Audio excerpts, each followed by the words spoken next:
Hi నమస్తే welcome to మన TV.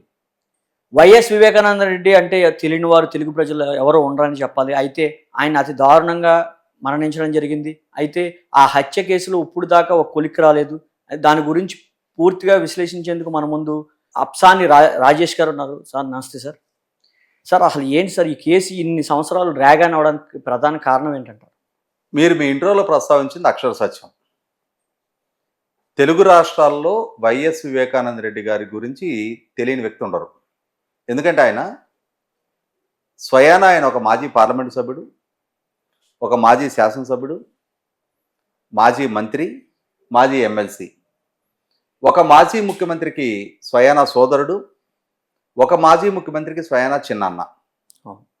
అంతటి హై ప్రొఫైల్డ్ పర్సను 2019 మార్చి 15 దారుణ హత్యకు గురైతే ఇవాళ మనం జనవరి 31లో ఉన్నాం.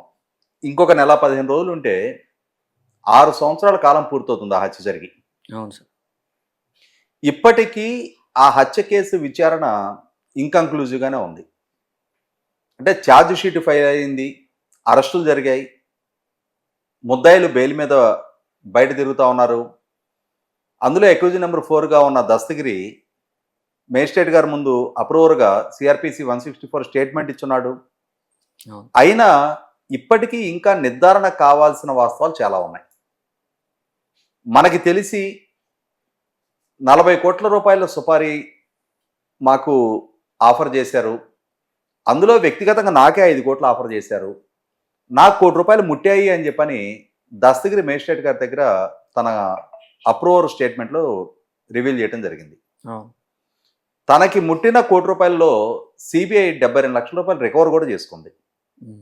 అంటే నల్ల డబ్బు చేతులు మారినట్టుగా నిర్ధారణ అయింది. అయినా సరే ఇప్పటి వరకు income tax and enforcement directorate ఆ కేసులో ఇన్వాల్వ్ కాల. అసలు 40 కోట్ల రూపాయలు సుపారీ ఇవ్వగలిగే సామర్థ్యం ఉన్న వ్యక్తులు ఎవరు?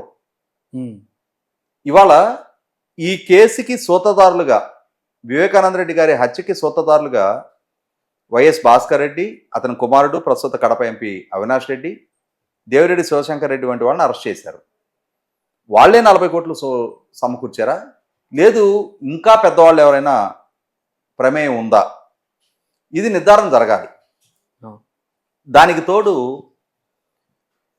ఇప్పటి వరకు మనకున్న సమాచారం ప్రకారం వివేకానంద రెడ్డి గారి పిఏ కృష్ణారెడ్డి, అతను వివేకానంద రెడ్డి గారిని కలవటానికి ఉదయం 6:30కు వచ్చినప్పుడు మొట్టమొదటిసారిగా వివేకానంద రెడ్డి గారి మరణానికి సంబంధించిన వార్త అతను గమనించి బయట సమాజానికి, పోలీసులకి తెలియజేసినట్టుగా మనకి ఇప్పటివరకు ఉన్న సమాచారం.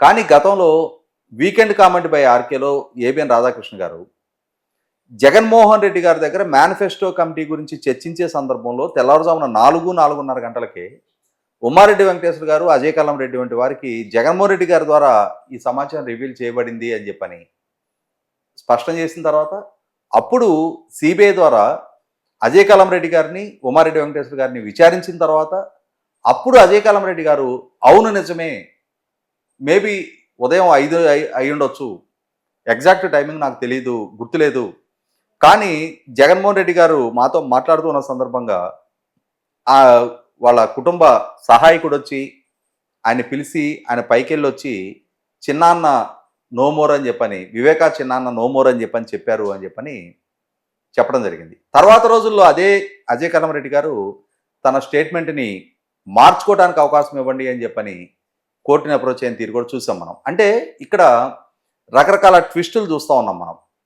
సిబిఐకి నిర్ధారణ అయింది, ఉదయం 6:30కి కృష్ణారెడ్డి ద్వారా బయట సమాజానికి తెలిసింది అని. కానీ తెల్లవారుజామున 4-4:30కే జగన్మోహన్ రెడ్డి గారికి, ఆ కుటుంబ సభ్యులకి ఈ సమాచారం ఉంది అన్న వార్త ఇవాళ సిబిఐకి కూడా అజయ్ కల్లం రెడ్డి గారి వాంగ్మూలం ద్వారా నిర్ధారణ అయింది.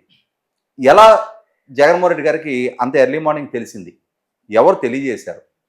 తెలియజేసిన తర్వాత తన సొంత చిన్నాన్న మరణిస్తే, హత్య గావింపబడితే జగన్మోహన్ రెడ్డి గారు తానే స్వయంగా పోలీస్ డిపార్ట్మెంట్కి ఇన్ఫార్మ్ చేసి ఉండాల్సిన దగ్గర ఎందుకు చేయలేదు? ఆయన అప్పుడు ప్రధాన ప్రతిపక్ష నాయకుడిగా ఉన్నాడు. లీడర్ ఆఫ్ ది అపోజిషన్ అంటే సీఎం ఇన్ వెయిటింగ్ అంటారు. మరి ఆ స్థాయిలో ఉన్న వ్యక్తి చట్టం పట్ల గౌరవాన్ని ప్రదర్శించి చట్టానికి తెలియజేయాల్సిన దగ్గర, విచారణ సంస్థలకు తెలియజేయాల్సిన దగ్గర ఎందుకు తెలియజేయలేదు? ఇవన్నీ ఇప్పటికీ కూడా అపరిష్కృతంగానే ఉండిపోయిన ప్రశ్నలు. సమాధానం దొరకని ప్రశ్నలు. వీటికి స్పష్టమైన సమాధానాలు తెలుసుకొని అసలు సొత్తుదారులు ఎవరు అని నిర్ధారణ చేయాల్సిన బాధ్యత విచారణ సంస్థది. సార్ సహజంగా మనం ఒక రీసెంట్గా కూడా మీర్పేటలో ఒక అతి దారుణమైన హత్య చేయడం మనం చూసాం సార్. దాంట్లో కొత్త టెక్నాలజీ యూజ్ చేసి నిందితుడు ఎవరైతే ఉన్నారో గురుమూర్తిని దాదాపు ఒక 15 రోజుల్లోనే పట్టుకోవడం జరిగింది. అటువంటిది ఒక మాజీ సీఎం అప్పట్లో ఎలక్షన్ మూమెంట్లో ఇది జరిగింది సార్. ఆఫ్టర్ ఎలక్షన్ తర్వాత సీఎం కింద జగన్మోహన్ రెడ్డి అవ్వడం జరిగింది. అయితే ఆ క్రమంలో సొంత చిన్నాన్న చచ్చిపోతే ఎందుకని 5 సంవత్సరాలు కనీసం అరెస్ట్ చేయలేకపోయారు, ఈ కేసుని ఛేదించలేకపోయారు సార్ వాళ్ళు? ఇక్కడ గమనించుకుంటే ఇప్పటికీ డాక్టర్ సునీత గారు సంధిస్తున్న ప్రశ్నలకు సమాధానం దొరకంది ఇక్కడే. ఎందుకంటే ఎన్నికలకు ముందు 2019 ఏప్రిల్ 11వ తారీఖు అసెంబ్లీ ఎలక్షన్స్ ఉన్నాయి. మార్చి 15 వివేకానంద రెడ్డి గారి హత్య జరిగింది. ఎన్నికల ప్రచారంలో దాని ఒక ప్రచారాస్త్రంగా మలుచుకోవడానికి జగన్మోహన్ రెడ్డి గారికి ఆ హత్య బాగా ఉపయోగపడింది. ఆనాడు పాలకుడుగా ఉన్న చంద్రబాబు నాయుడు గారికి ఆ హత్యను ఆపాదించి తన కుటుంబ యాజమాన్యంలో ఉన్న సాక్షి మీడియాలో నారాసుర రక్త చరిత్ర అని చెప్పని బ్యానర్ ఐటమ్లు రాయించి ఆ హత్యని ఒక ఎన్నికలాస్త్రంగా మలుచుకొని సానుభూతి రప్పించుకొని ఓట్ల రూపంలో దండుకోవడానికి ఆ హత్య ఉపయోగపడింది. కానీ ఎన్నికలకు ముందు సిబిఐ విచారణకు డిమాండ్ చేసిన జగన్మోహన్ రెడ్డి గారు తాను స్వయంగా ముఖ్యమంత్రిగా బాధ్యతలు చేపట్టిన తర్వాత ఈ ముఖ్యమంత్రిగా బాధ్యతలు చేపట్టడానికి ముందు కూడా చాలా అనుమానాలు రేకెత్తించే అంశాలు ఉన్నాయి. ఎందుకంటే అప్పుడు చంద్రబాబు నాయుడు గారి ప్రభుత్వం ద్వారా ఒక సిట్ ఏర్పాటు జరిగి, అది కూడా సీనియర్ ఐపీఎస్ అధికారులతోటి సిట్ ఏర్పాటు జరిగి, ఆ అధికారుల ద్వారా విచారణ జరుగుతున్న సందర్భంగా జగన్మోహన్ రెడ్డి గారు తాను కోర్టుని అప్రోచ్ అయ్యి కేసు విచారణ వాస్తవాలని మీడియాలో చర్చనీయాంశం చేయకుండా గ్యాగ్ ఆర్డర్ తీసుకొచ్చారు. ఒక పక్క మీరు చంద్రబాబు నాయుడు గారు హత్య చేశారు అని చెప్తున్నారు. చంద్రబాబు నాయుడు గారు మీ రాజకీయ ప్రత్యర్థి, ఎన్నికల సమయం. అటువంటిప్పుడు విచారణ వాస్తవాలు బయటకు వస్తే మీరు ఆరోపించినట్టుగా చంద్రబాబు నాయుడు గారు కదా ఇబ్బంది పడాల్సిన అంశం. మీరెందుకు ఆ వాస్తవాలు మీడియాలో చర్చనీయాంశం కాకుండా గ్యాగ్ ఆర్డర్ తీసుకొచ్చారు? అంటే ఇక్కడ ఇటువంటి సంఘటనలన్నీ ఒక్కొక్క దాన్ని ఆ పోసగుచ్చి గుదిగుచ్చి మనం లెక్కేసుకుంటే డాక్టర్ సునీత గారు పదే ఆరోపిస్తున్నది కూడా అది. అంటే జగన్మోహన్ రెడ్డి గారి పాత్ర, జగన్మోహన్ రెడ్డి గారి ప్రమేయం పట్ల ఆమె ఆరోపణలు సంధిస్తూ ఉన్నారు. ఎందుకంటే జగన్మోహన్ రెడ్డి గారు స్వయంగా తన పార్టీ నుంచి రాజ్యసభకు ప్రాతినిధ్యం వహిస్తున్న సీనియర్ లాయరు నిరంజన్ రెడ్డి గారి ద్వారా ఈ కేసులో పలానా వారు సూత్రధారులు పాత్రధారులను నిర్ధారణ చేసిన ముద్దాయిలకి అండగా కేసులు వాదింపజేస్తా ఉన్నారు. అన్నిటికన్నా ముఖ్యంగా బాధితుడైన వివేకానంద రెడ్డి గారి కుమార్తె డాక్టర్ సునీత గారిని ఈ హత్యకు బాధ్యులుగా చేస్తూ జగన్మోహన్ రెడ్డి గారి ప్రభుత్వంలో ప్రధాన సలహాదారుడిగా వ్యవహరించిన సజ్జల రామకృష్ణారెడ్డి మీడియాలో ఆరోపణలు చేయడం జరిగింది. అలాగే సాక్షి పేపర్లో కథనాలు రాయటం జరిగింది. వివేకానంద రెడ్డి గారికి ఎక్స్ట్రా మ్యారిటల్ అఫైర్స్ ఉన్నాయి, అక్రమ సంతానం ఉన్నారు. ఆ సంతానం ప్రాతిపదికగా ఆ ఆస్తుల పంపిణీ దగ్గర చెలరేగిన వివాదాల్లో ఈ హత్య జరిగింది అని చెప్పని తన సొంత చిన్నాన్న వివేకానంద రెడ్డి గారి వ్యక్తిత్వ హననానికి పాల్పడుతూ తన సొంత మీడియాలో కథనాలు రాయించిన తీరు కూడా చూసాం మనం. అంటే ఇక్కడ వీటినన్నిటినీ చూస్తే అసలు దోషులు ఎవరు, అసలు దోషులు పలానా అని చెప్పని సిబిఐ నిర్ధారణ చేసిన వాళ్ళని జగన్మోహన్ రెడ్డి గారు ఎందుకు వెనకేసుకొస్తా ఉన్నారు, ఎందుకు కాపాడే ప్రయత్నం చేస్తున్నారు అన్న సందర్భంలోనే మన అసెంబ్లీ ఎన్నికల ప్రచార సందర్భంగా కూడా డాక్టర్ సునీత గారు కడప గడ్డ మీద నుంచొని ప్రశ్నించారు. ఎందుకు హత్య కేసు ముద్దాయిని మీరు కాపాడుతున్నారు, మీరు మీ సతీమణి ప్రమేయం ఏంటి, ఇందులో విచారణ మీ వరకు వస్తుందని చెప్పని మీరు భయపడుతున్నారా అని చెప్పని చాలా సూటిగా స్పష్టంగా డాక్టర్ సునీత గారు ప్రశ్నించడం జరిగింది. కాబట్టి ఇప్పటికీ రిజాల్వ్ అవ్వాల్సిన పజిల్గానే ఆ హత్య కేసు మిగిలిపోయింది.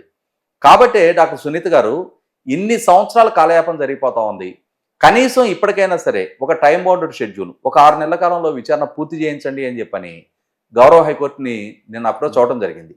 కనీసం ఎందుకంటే ఇవాళ ఇంత హై ప్రొఫైల్ కేసు కూడా 6 సంవత్సరాలు గడిచిపోతున్నా కూడా ఇంకా ఒక లాజికల్ కంక్లూషన్కి రాలేదు అని అంటే అది సిబిఐ లాంటి దేశంలోని అత్యున్నత విచారణ సంస్థ విచారిస్తూ కూడా ఇప్పటికీ దాన్ని ఒక లాజికల్ కంక్లూషన్కి తీసుకురాలేదు అని అంటే అది విచారణ సంస్థ క్రెడిబిలిటీకి మచ్చదేస్తుంది.